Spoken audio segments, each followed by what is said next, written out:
There are 12 dimensions of Naga. There is a 400-meter long serpent mound. Wherever Pratyahara happened, there Naga lived. Your Adishesha has to begin to uncoil and move if you want to know aspects beyond five senses. Where the five senses fail, there the work of the Naga begins.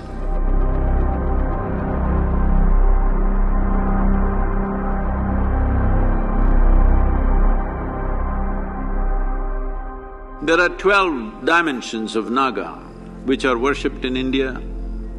These are called Ananta, Vasuki, Shesha, Padma, Kambala, Karkotaka, Ashvatara, Dhritarashtra, Sankapala, Kaliya, Takshaka and Pingala. These are the 12 aspects. These 12 aspects also relate to the 12 aspects of the calendar, the 12 aspects of the stars and stuff that people read. In various cultures, literally across the world, you see symbolisms, symbolic proof. From 20,000 years onwards, you will see various artifacts around the world showing how snake played an important part in their mystical journey of those tribes in variety of places, from Russia to China, of course India, Africa, Egypt, Greece, South America, North America, everywhere you have serpent symbolism representing this.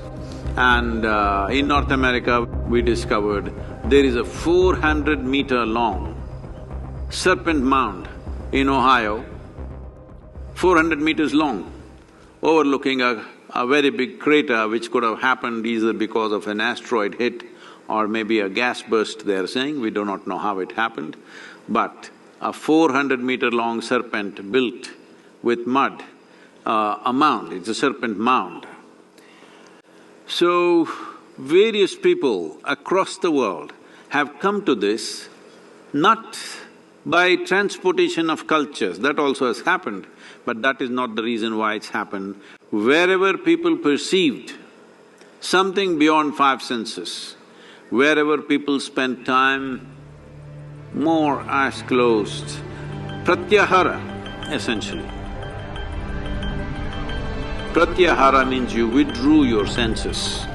Wherever Pratyahara happened, wherever withdrawal of sense happened, there Naga lived. There they recognized the significance of this dimension of evolutionary residue which remains within us and how we can activate that and how it can become a process of one's evolution beyond the limitations of one's senses. The snake which is around Shiva's throat is referred to as Vasuki, but the Vishnu's snake is referred to as Shesha.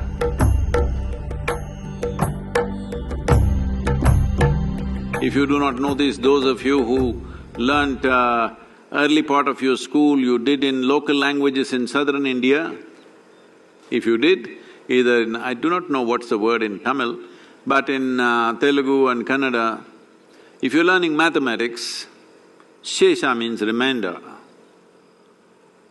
In mathematics, it's a common thing, Shesha. So that is the word that is used for this, because this snake or this serpent represents the Shesha, or what is always a remainder of when a certain creation ends, certain things remain. A certain core aspect remains, which once again germinates into another creation. So it is upon this Shesha that Vishnu rests. That means when he is resting, when there is no creation to maintain, he is resting on Shesha, what is remainder. Adishesha uncoils and time moves forward. This is the mythology about it. This means the remainder that is left from the previous creation stays, and when it begins to uncoil, it is called as Adishesha because it's the first reminder which is there, and it uncoils means another creation begins to happen. So this is a very profound aspect of life expressed in symbolic ways. So this Nagara Panchami or Naga Panchami today represents all this in the month of Shravana, on the fifth day. This is the day which is very significant for those who want to penetrate and know life beyond their physicality, beyond their senses.